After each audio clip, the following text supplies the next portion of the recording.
Assalamualaikum warahmatullahi wabarakatuh. Selamat pagi. Bertemu lagi dengan saya Yunita Maya Putri di mata kuliah Pengembangan Kepribadian. Pada kesempatan ini, saya akan membahas mengenai citra profesional. Di sini kita akan membahas bagaimana cara kita menjadi pribadi yang memiliki citra profesionalis yang baik. Kita harus ingat bahwa ketika kita bicara mengenai citra profesional, ada dua hal di sana, citra dan profesional. Apa sih yang dimaksud dengan citra?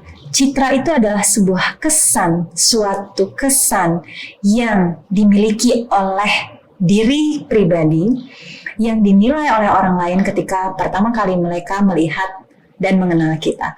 Sementara apa itu profesional? Saya mengutip pendapat Pak Nasrullah Yusuf, profesionalisme itu adalah suatu dedikasi terhadap pekerjaan yang ditekuni dengan keahlian serta tanggung jawab yang disertai dengan garansi mengenai apa yang dikerjakan dalam memuaskan pelanggan.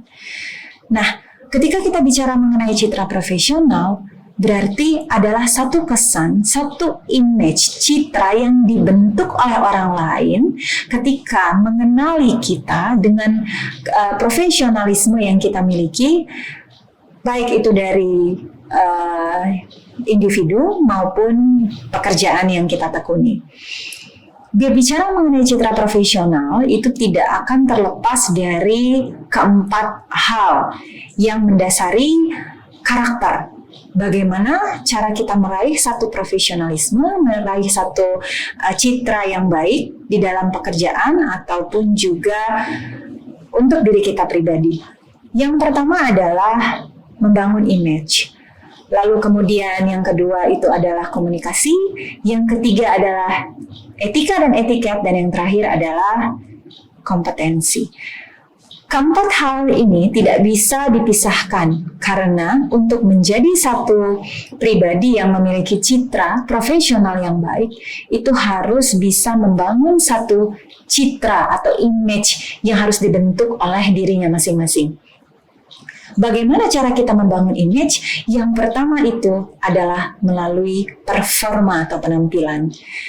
Kenapa? Karena pada dasarnya ketika kita melihat orang, pertama kali yang akan dilihat itu adalah penampilan. Nah, itulah yang sangat-sangat penting bagi seseorang untuk bisa mengembangkan dan membangun citra yang baik dari penampilannya. Karena apa?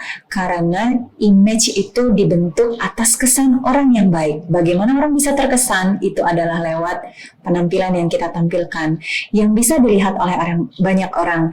Tidak hanya dari penampilan saja, tapi juga dari raut wajah atau ekspresi wajah, lalu kemudian dari eye contact, dari cara bicara atau ekspresi suara, dan juga dari bagaimana ia bersikap ketika bertemu dengan orang lain. Nah, berbicara mengenai penampilan itu tadi, hal yang paling penting adalah membuat orang lain terkesan. Nah, kalau kita bicara mengenai kesan pertama itu dibentuk hanya dalam waktu 10 detik. Berarti bisa kita simpulkan bahwa kesan pertama itu dibentuk dari penampilan. Bagaimana kita harus bisa berpenampilan yang baik, tepat, dan sesuai. Kadang kita mungkin berpenampilan yang baik dalam artian penampilan itu sudah sangat bagus dilihat gitu ya, tetapi mungkin dari penempatan atau kesesuaiannya itu masih kurang pas. Nah, sehingga ketika kita berpenampilan itu tidak hanya baik itu tadi, tidak hanya memperhatikan penampilannya yang berprima, tetapi juga di mana kita akan mengenakan pakaian tersebut, berpenampilan tersebut, lalu kemudian juga dengan siapa orang yang akan kita temui, sehingga kita wajib berpenampilan yang seperti itu, dan kemudian di dalam situasi yang seperti apa. Nah, yang perlu diperhatikan adalah bukan kita berpenampilan yang bermewah-mewahan, tidak juga perlu berpenampilan yang bermahal-mahalan itu tadi, tetapi adalah bagaimana kita bisa memix and match-kan juga busana yang kita pakai, dari make up, rambut, kemudian juga sampai ke kaki. Selanjutnya yang kedua adalah komunikasi. Nah, berbicara mengenai komunikasi, komunikasi ini juga memiliki etiket atau cara kita berkomunikasi. Bahwa hal yang paling penting yang harus kita perhatikan di dalam berkomunikasi itu adalah yang pertama, dengan siapa kita berkomunikasi. Lalu kemudian yang kedua adalah bagaimana cara kita berkomunikasi, seperti apa bahasa tubuh, bagaimana ekspresi suaranya, bagaimana ekspresi wajahnya, lalu kemudian bagaimana eye contact-nya. Nah, mengapa? Karena ketika kita berbicara, itu tidak hanya berbicara dengan melihat, maksud saya dengan memperhatikan bahasa-bahasa yang baku, bahasa-bahasa yang formal. Tetapi kalau saja kita bisa ketika kita bicara yang formal, yang baku dan lain sebagainya, tapi kita tidak menempatkan kepada siapa kita bicara, lalu kemudian cara kita membawakan atau membicarakan pesan atau apapun yang kita sampaikan, komunikasi tersebut kepada orang lain juga penerimaan daripada yang kita sampaikan juga menjadi tidak baik. Sebagai contoh misalnya ekspresi suara, ekspresi wajah, lalu kemudian eye contact itu sangat mempengaruhi kualitas atau penerimaan orang ketika kita bicara. Saya bertanya, apa kabar? Dengan saya bertanya, apa kabar? Itu pasti akan berbeda.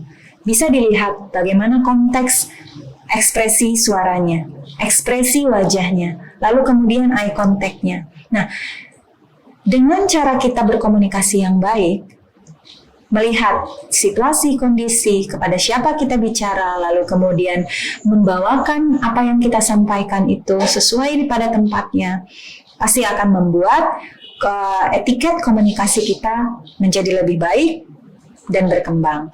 Begitu juga penerimaan orang lain terhadap hal yang kita sampaikan. Jauh dari kata ketersinggungan, kemudian menjadi tidak marah atau emosi, dan lain sebagainya.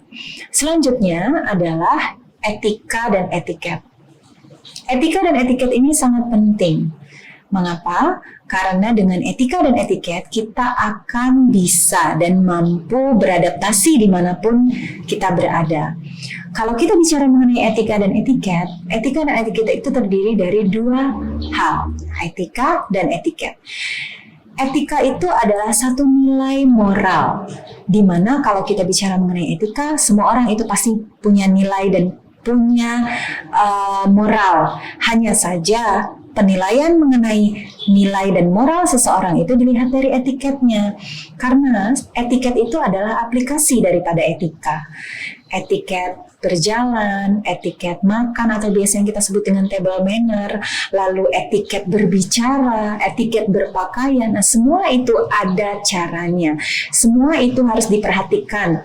Bagaimana cara kita berbicara, bagaimana cara kita berpenampilan, bagaimana cara kita berkomunikasi dengan orang lain, lalu kemudian bagaimana cara kita bersikap, bertutur kata. Semua itu harus dikondisikan, melihat siapa orang yang kita ajak bicara, siapa yang sedang kita hadapi, lalu kemudian bagaimana situasinya, bagaimana kondisinya yang ada. Nah, etika dan etiket ini tidak boleh lepas dari diri kita, karena etika dan etiket ini menjadi satu nilai yang akan membawa kita, membimbing kita dalam bersikap dan berperilaku di kehidupan sosial. Baik itu kehidupan bermasyarakat maupun juga kehidupan dunia bisnis atau dunia kerja. Dan yang terakhir adalah berbicara mengenai kompetensi. Untuk menjadi pribadi yang sukses, tidak hanya diperlukan image yang baik, komunikasi yang bagus, dan etika dan etiket yang juga baik, tapi juga punya kompetensi, memiliki keahlian apapun. Karena setiap orang pasti memiliki kelebihan dan kekurangannya masing-masing. Nah, hal yang perlu kita lakukan adalah kita mengenali konsep diri kita dulu. Kita harus bisa mengenali apa kelebihan kita harus mengenali apa kekurangan kita. Sehingga ketika kita memiliki kelebihan, kita akan menunjukkan kelebihan-kelebihan tersebut. Kita akan mengembangkan kelebihan-kelebihan tersebut, dan juga kita akan buang kekurangan-kekurangan yang ada pada diri kita, dan jangan dijadikan itu sebuah hambatan untuk menjadi berkembang. Seperti itu. Nah, kompetensi, skill atau keahlian itu bisa kita lakukan dengan berbagai hal. Bisa saja dengan talent, misalnya kemampuan-kemampuan yang kita miliki di bidang seni, maupun juga akademis, ataupun juga praktis. Sebagai contoh, kita bisa nyanyi. Nah, tidak semua orang itu bisa menyanyi. Nah, bagaimana caranya kita meningkatkan kemampuan kita? Yaitu dengan berlatih menyanyi. Lalu kemudian juga tidak semua orang itu memiliki kemampuan akademis yang sama. Apa yang kita sukai, kita kembangkan. Belajar berbahasa asing, kemudian belajar untuk mengoperasikan teknologi seperti komputer, tidak hanya Microsoft Office, tetapi juga banyak hal yang bisa kembangkan, seperti itu. Nah, kemudian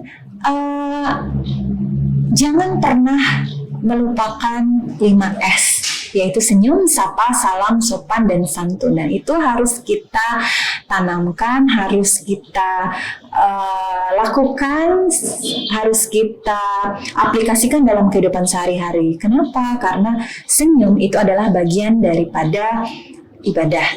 Bahwa senyum itu adalah bagian daripada cara kita meningkatkan dan mengembangkan kemampuan dan karakter serta image yang akan dibentuk oleh diri kita yang dinilai oleh orang lain.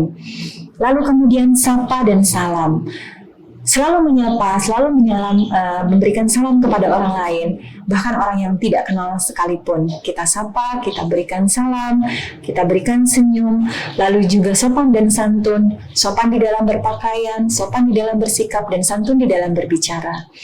Nah, jadi sebenarnya untuk membangun satu citra profesional itu 4 hal itu harus selalu kita kembangkan di dalam diri kita, yaitu membangun image, memperbaiki komunikasi, selalu berupaya untuk memperbaiki etiket yang kita miliki, serta mengembangkan kompetensi yang ada pada diri kita, kompetensi yang ingin kita lakukan untuk menunjang kualitas diri dan juga pekerjaan kita.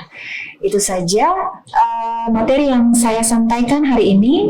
Kita akan lanjut ke materi selanjutnya dengan materi yang sangat menarik. Terima kasih atas perhatiannya. Wassalamualaikum warahmatullahi wabarakatuh.